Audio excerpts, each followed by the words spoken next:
This is Talking Business, the weekly digital business interview from Tees Business in association with Cornerstone Business Solutions, the Stockton-based commercial IT specialists. Until 2 months ago, our region's airport looked set to take off. Ben Houchin had, at great cost, fulfilled his promise to buy back the airport back into public ownership from Peel. The unpopular name of Durham Tees Valley Airport had gone. We were back to Teesside International Airport. A list of new routes were announced in partnership with Eastern Airways. We had an increasing number of holiday destinations to look forward to as well. Then came COVID-19, the lockdown, and everything seemed to ground to a halt. So the airport is closed, and Teessiders have been left wondering what happens next. Well, who better to join us to tell us exactly what's happening next than Phil Forster, Commercial Director for Teesside International Airport. Welcome, Phil. Thanks for joining us on Talking Business. Thanks very much, Dave. Well, Phil, we're going to talk in a bit of detail about Teesside International Airport, its future and its challenges. But first, tell us about your role at the airport. So I guess my role, I'm quite fortunate. It's very much a varied role, even though it's commercial director. It allows me to oversee a number of different parts to the business. So the main thing, obviously, what viewers will want to know is what we're doing with airlines. So I suppose my biggest remit is that we bring airlines in. You know, we are an airport, so it's all about the rubber on the tarmac. But very much in commercial terms, you know, and I'm sure we'll speak about this later, it's an airport, and the mayor's rightly said as well, it's not just about the airlines, it's what we can do about the land that we've got around there. So you'll have seen recently, we've announced Willis lease coming into the airport, which again, we'll go on to further, but it's looking at utilising the whole site. You know, we've got over 800 acres of land there as well, and it's really opening up, you know, the Tees Valley and the wider region to not just to the UK, but to the wider world. So yes, airlines, of course, is the main thing, but it's commercial covers a great range of things, including, like, as I mentioned, you know, the land, the passenger connectivity, but you've got to look inside the airport as well, the food and beverage. So there's a whole host of things, really. And then I guess because we've got this, you know, unique thing where we're, you know, with the Tees Valley Combined Authority, it's working very closely with all our partners and with all our stakeholders across the region, such as yourselves and likewise. So it's a varied role.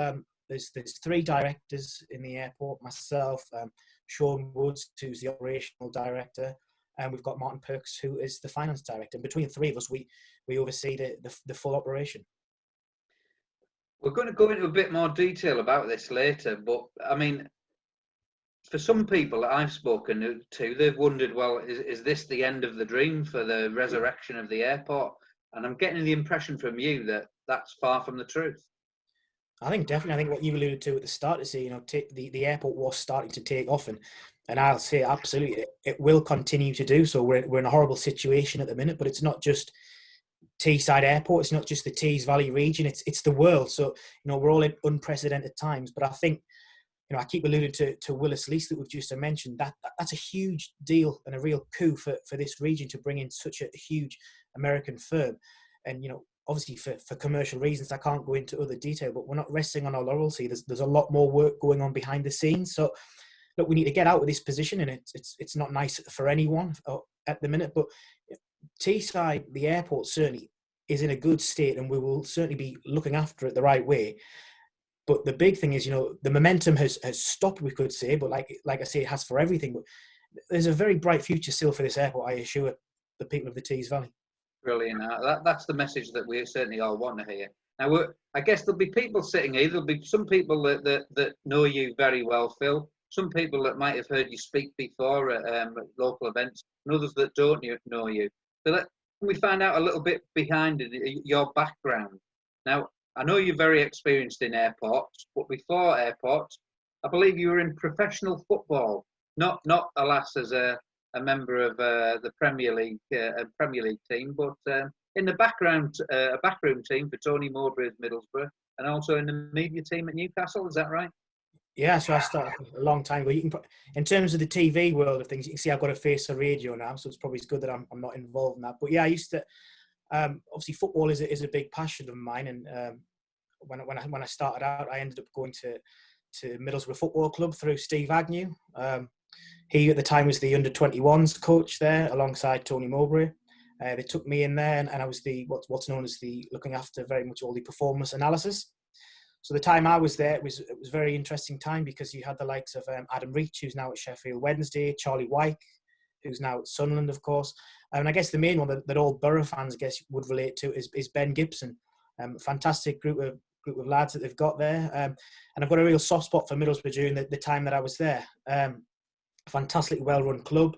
I think it's very much, one thing I always allude to about, a region and Teesside is everyone looks after each other. And I always think, the airport, the region, the football club, these are big institutions that really look after their own. So, yeah, I was fortunate to be there for a period of time, working at Rockcliffe Park. Saw a lot of interesting sights, shall we say. Very interesting time. And then out the blue, I guess I'd done, obviously, media had been what I'd kind of done my studying with. And an off chance came to go and work at Sky, where I became a reporter at Sky. So I was there for a good number of years. Obviously, with yourself and obviously your partner in crime, Martin, when he was at Sunderland Football Club. So we bumped into each other quite a lot. So yeah, I then did, I think it was 6 years at Sky, covering football in the Northeast and in Scotland. Anything from transfer deadline days to covering all different types of matches, all sorts of things like that. And then a chance came, which I'm sure you'll go on to later, to then kind of take a different outlook and obviously go into the aviation industry. And this is when you went into aviation industry. So this is quite a switch, because people will be wondering, hang on, he used to work in football and now he's in charge of an airport.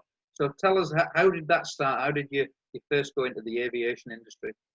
Well, funny enough, I'd always been very interested in transport, aviation, and commercial. So very much followed I guess you could say I'm an aviation geek, if you want, for want of a better term. So I'd always been interested in that side of things. And a lot of my stuff was working very much on the media side, but also there was a bit of commercial. Even when I was at, doing things at Sky, you would still very much get involved in different areas of the business.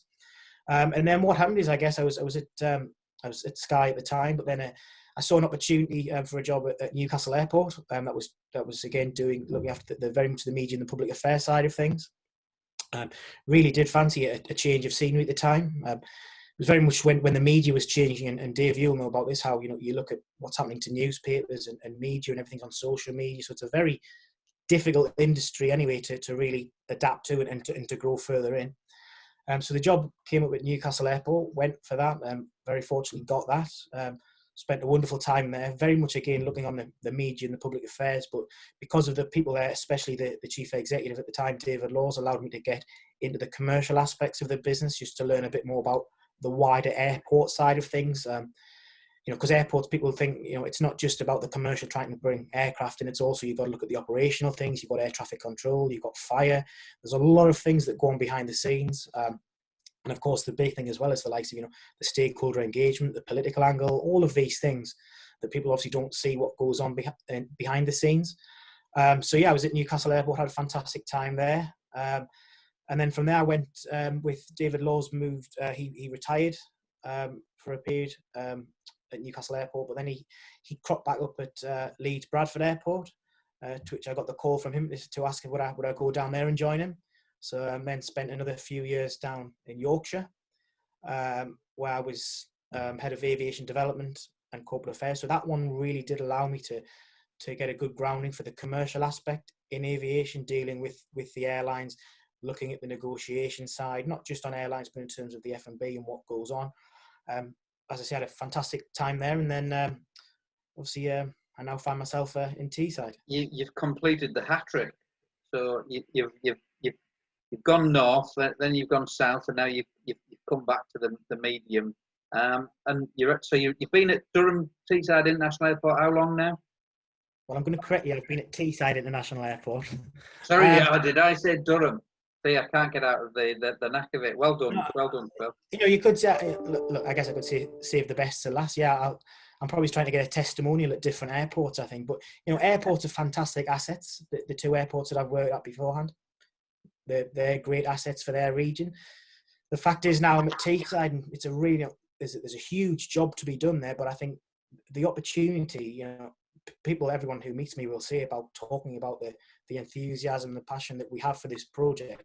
It's not going to happen overnight, but huge time. And I could get onto it right now. People have heard me say the three things any airport needs in terms of you look at the first thing, the surface access. We've got the A19, the A1, the A66. We're 6 miles away from the East Coast Main Line. With that, given we've got 5.2 million within a 90-minute catchment of the airport, it's phenomenal. You then look at the next thing, infrastructure. The terminal itself used to do just under 1 million passengers. We've got the space for that to get up to 2-3 million passengers. We've got over 800 acres of land. We've got a large runway, 2291 meters. We can land almost any aircraft. And then the third thing, I guess, is where my role comes in, is we've got that. The main thing is the route development to then bring them in. But we've got to always go out to airlines. And I always say an airport doesn't sell a region sells a region. So it's everything that all the people in the Tees Valley, whether it's the business, the leisure, the tourism, all these people that are coming together, because we've got to sell this region. And I assure you, airlines who I speak to now, they really are taking notes with what is going on in Teesside. And I guess that's why I'm still very optimistic. It's certainly a challenge for all airports, but there really is a lot of enthusiasm and a lot of good things still to look forward to for the airport. It's great to hear somebody talking up the airport and the region so well, because I think all of us became quite used to the airport being talked down for a lot of years, and its potential being talked down in. It became a huge political football, going back to your old industry there for a second. So I guess Ben Houchin, I'm assuming it was Ben Houchin that approached you and threw down the gauntlet to say, look, he's a big challenge for you if you come here. Well, yeah, I'd had a lot of, obviously looked with interest even when I was at Leeds Bradford Airport, just to see what was always going on in Teesside. And then there was talk that an opportunity may arise. And then obviously I went for it. I think it's, I did a lot of homework on the potential of the site, of the asset, of the region. And like I say, coming back to things, when I was in Yorkshire, people certainly there would always look at Teesside because it's known in the industries.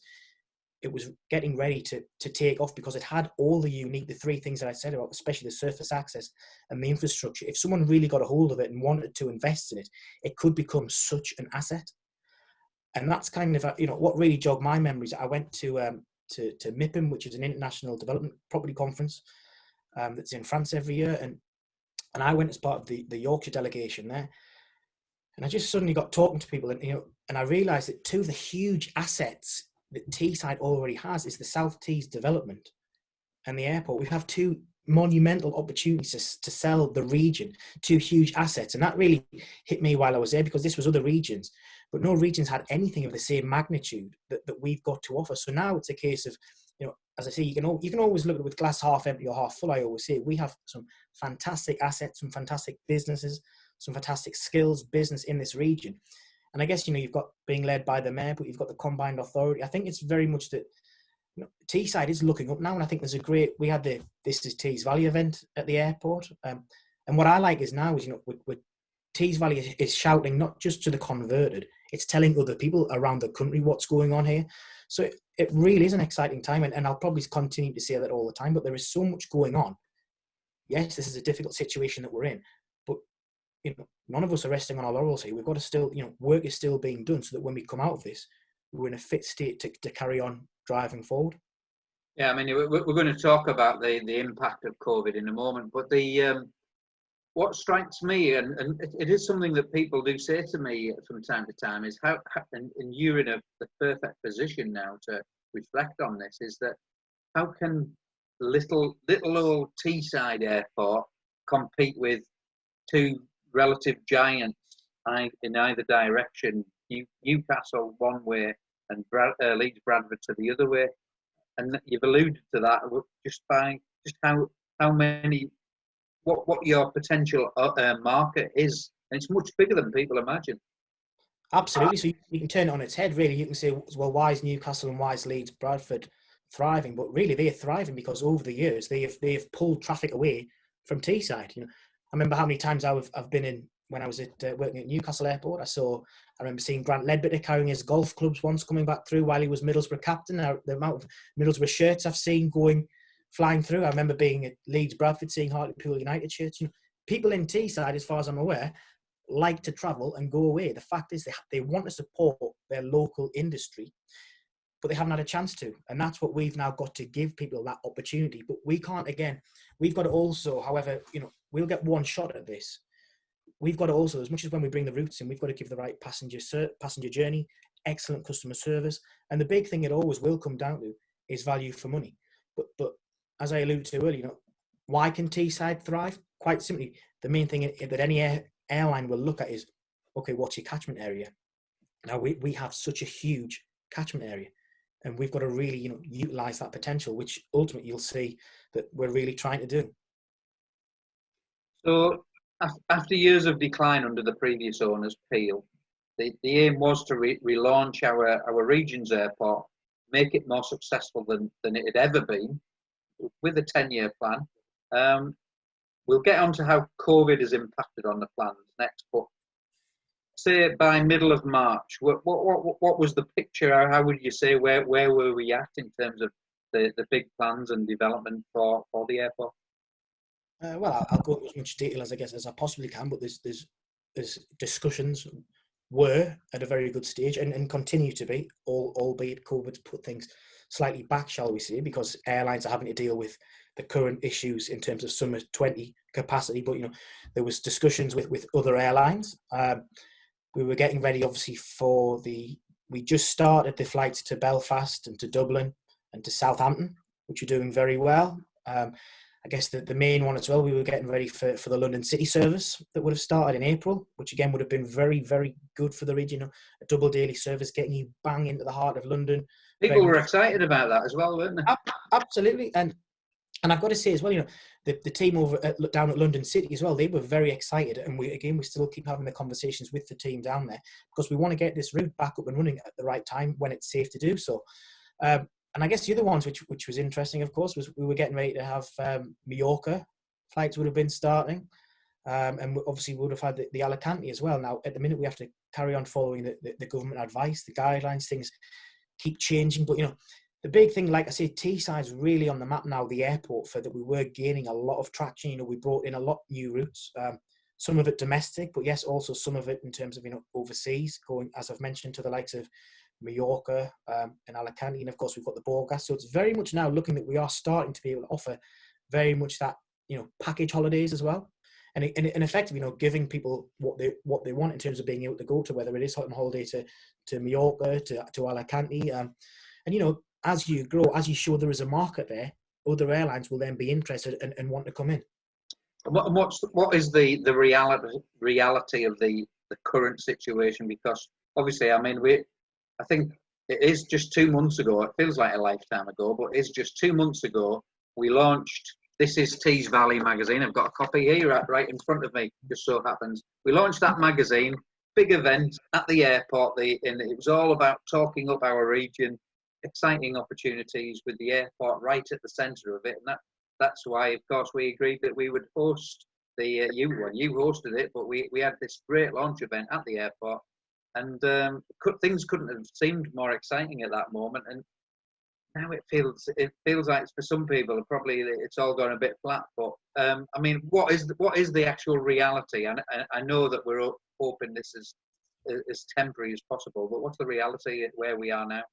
Well, I think the reality you just mentioned there about are people now feeling flat or what have you. I think the main thing I would say is it's frustrating because what it's done is, I guess, it's put the pause button on the momentum that we were building.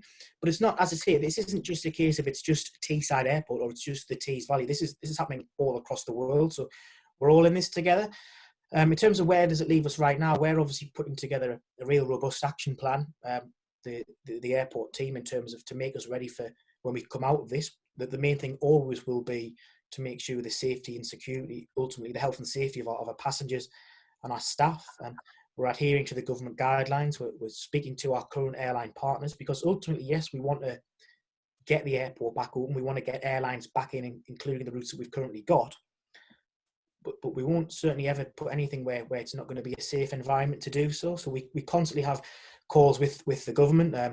We speak very closely, obviously, with the mayor and the combined authority to see, they are our shareholders, if you like, to see how they want to go forward with it. And we should have some more news to come out with, but we're working very hard behind the scenes. The airport's getting what you class as very much a deep clean. We're having to look at, a new part of a new passenger journey. So there's limited contact with passengers when they're going through. But we'll get there. It's an exciting time. It's a challenging time. But I think one thing I would say is, all this work that's been done, it's certainly, what I would say is it hasn't gone to waste. And if anything, this period has given us a good chance to regroup, because things were going, I would like to say, 100 mile an hour for us. That this has given us a bit of a time for reflection, to look at things that, have we done this right? Have we done that wrong? What can we do different? How do we now look at next summer 21? What other airlines do we now target? Do we look at domestic? Do we look at European? What do we look at? What does the future of a passenger journey look like? So there's a lot of things that we can still be doing in this time. So as I say, it's not as if the airport's just, and funny enough, I should say as well, to give great credit to the mayor and alongside all the airport teams, a lot of people don't actually realise this, but the airport has remained operational.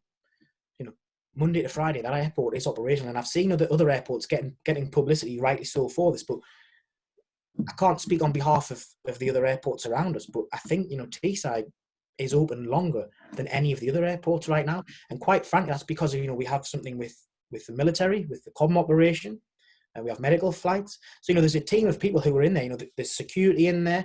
There is, certain members of staff in there, all, again, applying to make sure it's safe and secure, the environment. But the airport is still operational. We've took the decision to, when we suspended the passenger flights, alongside when other airlines were doing so on airports, because, we want to make sure that people are safe. But life does still have to go on. There is still, flights going on. So I think it's a real testament to show, the airport is still ticking over. And this period we've got now is allowing us to really forward plan even more. We've got a 10-year plan here. We've got budgets to adhere to. There's a lot of work, as I'm sure you can imagine. So really, this is, look, I want us to be out of this situation as quick as we can. But like other businesses, it's giving us the chance to really fine tune, so that when we do come out of this, whatever the new normal looks like, we're really ready to hit the button and on we go. So once we are back up and running, and we all hope it's sooner rather than later, we've got flights to Amsterdam, Aberdeen, Belfast, Dublin, Southampton, Cardiff, and London to look forward to.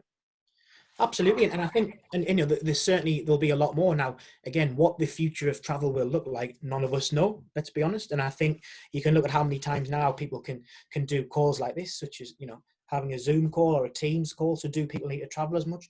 Who knows what's going to happen? We've got to adapt when that happens. But yeah, we'll still have a good selection of flights, and as I say, providing the demand is there, we'll continue as well to really fight for Tees Valley and the region to bring in. What was the initial reaction to those when you announced those flights and you launched them? Because I know you haven't got around to the London one yet, but you announced it. I know some people who were saying, fantastic, I've been waiting for the opportunity to be able to fly, to Belfast, because I've got clients over there. I think and again, I come back to what's unique, certainly for a regional airport, but for this region, is people do want to support the local region. So to give you a quick example, you'll see that the Combined Authority came out with this buy local Tees Valley. While we're in this situation, support your local businesses. And I would say the airport's very much like that people want to support the airport. Look at the clamour for people wanting the airport to come back into ownership with everything that went on. And then look at the name change, everything. And the airport is always on people's lips. Now, that's what really got me to think, what a fantastic opportunity, but a privileged position that I'm in alongside the other guys in the team, because realistically, people want this airport to succeed. So the uptake was very good, but it comes back to, this is a two-way thing. So it's not just me thinking, I've got you the flight, now I want you to get on it. It's a case of, I've got you the flight, I'd like you to support us. However, we're going to offer you the best possible passenger journey, the best experience. You're going to have good value for money prices. And that's why when, we had lead-in fares starting to London to £69, that really is, we worked very hard with the airline to ensure that if you're going to put this on, we're not going to rip Joe Public off either. We've got to put the right price on as well to get people to use it. But again, this isn't a case of, we've got it, come and use it. We also want you to have a nice experience. And the other thing I've got to say as well, what this airport can do in terms of the inbound and the investment as well, that is huge as well. Don't underestimate what that could bring as well. So there's a lot of things that the airport, and we've heard this so many times, what an airport can do in terms of economic growth as well, and jobs. Yeah, there's so much happening now. I know that, so we've talked business, we've talked about business flights, and my goodness, we've all needed a boost on the business flights for a while now. But one thing that my wife won't forgive me if I don't ask you this one, because she wants to know, when are we going to get away on a summer holiday? Are we going to get away on a summer holiday? And which year will it be? I think is part of the question. And you've talked about there Alicante and Mallorca. I mean, how if I know there's so many ifs and buts, but I mean, is it realistic? Is Alicante and Mallorca gone for this year? Are we now planning for next year? And might there be others beyond Alicante and Mallorca, other options too by then? I think the first one is, I'm certainly by no means a scientific advisor, so I'm not going to tell you whether or not people will go, because I'll let the government come onto that one. We haven't, look, at the minute, we haven't come out, in terms of the Borgas flights, Bolton Holidays, our partner, have come out to say they've suspended up until the start of July. At the minute, we're in regular dialogue with Jetsco Holidays, who do Mallorca, and of course with Eastern, who do Alicante. At the minute, they are scheduled to go ahead. But again, we've got to continually look at the government advice. But again, it's not just a case of what our government is saying, it's of course what's happening at the other end as well. Yeah. So you look at what the Spanish tourism may be saying, what they want to do. So it's very much, look, we're all in such a difficult situation, because it really is, at the minute, we don't know when we're going to come out of this, but ultimately the people's health and safety is of number one paramount importance. So it's not really probably the answer we're looking for. I don't want to say whether you will or will not go away. I guess it's something that seems to change on a week by week basis, or even a day by day basis. Now, when you alluded to those destinations, those are the ones that we've got. I would like to say that by certainly next summer, that there'll certainly be others added to that list. There's other ones that we've got to look at, and these are just ones to give examples that we've really got to look at. But we've got to be looking at the likes of Ibiza, Faro. As I say, we've got Palma. We've got to be looking further afield. We've got to be looking at Cyprus. We've got to be looking at Greece. Because we've got to offer a selection. Because, like I say, even though we want people to use the airport, we've got to offer them choice as well. And I guess realistically, there's a huge opportunity for that. And the conversations I keep saying that we're having with airlines is very interesting. It really is still an exciting time. Because people do go into this. I think there is a genuine feeling that Teessiders would rather fly from Teesside, but then they say, "Well, what if it's a bit more expensive?" And of course, then you get into, well, if you go to Newcastle, you might have to get a taxi or pay for the car park, and so it swings and roundabouts, isn't it? Absolutely. I think we've still got to look. People can say what they want. A lot of people will always, and rightly so, be driven by price conscious. But I think what we've got to do as an airport, I want it so that, certainly Teesside, first and foremost, I want them to use their airport, because that's who it is. It's theirs. It belongs to the people of the region. That's effectively why the mayor has bought it. It's Teesside's airport. So we want them to be proud of using the airport, but I kind of want it in two different ways. I want so that people will think we're going to fly because it's our local airport and we want to support it. But kind of more important from that is I want people to use that airport because of the experience as well, because they think it's the first choice for them, not because they're thinking, I want to support my local airport. It's because it's a blooming good airport. That we get a first class experience straight through security, nice cup of coffee or I'm sure a few alcoholic drinks. But I want it so that that's at people's mind first, because it's a good airport, and then from that will allow us to bring other people from the likes of coming up to Durham, going down into York, so that they're not straight away thinking, well, I'll naturally go to Newcastle or Leeds Bradford. They will choose Teesside because they think it's the best passenger experience as well. So there's two key elements there that I think we've got to work on, but again, I think it's a level playing field. The biggest thing at the minute I should allude to is, of course, we've got to have the routes on offer. Absolutely, yeah. I mean, listen, anybody listening today, I'm sure can hear your enthusiasm for the airport, and can see that you absolutely believe in it. And we've heard from Ben Houchin, and we know that he absolutely believes in it too.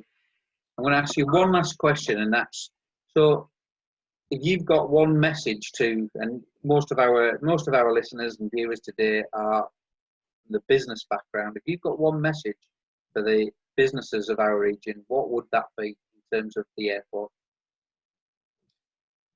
Oh, that's, well, first of all, the key to assure them that the airport will still be flying high as soon as we get out of this.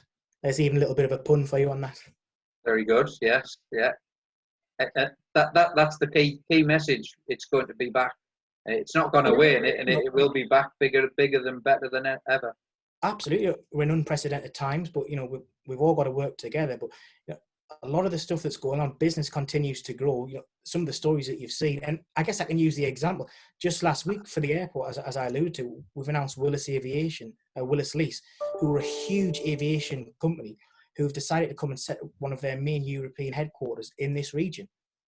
Now, yes, some of the things were what I've alluded to, that why they chose us, because of the land and because of the runway and the space that we've got, but also it's because of what we're saying to them about coming here, and because of the supply chain, again, because it's going to lead to jobs. There's a lot of things we put, because I always say it's the region that sells the region, not the airport. We are just the facilitator to allow aircraft to land and then people to go out in the numbers, to go to jobs, to enjoy, whether they're coming to different places in the region for tourism. So message to business, I guess what we say, look, we will all get through this, and the airport will certainly be there to serve your purposes, for you to go meet your clients, to go and do your business deals, to bring more inward investment in.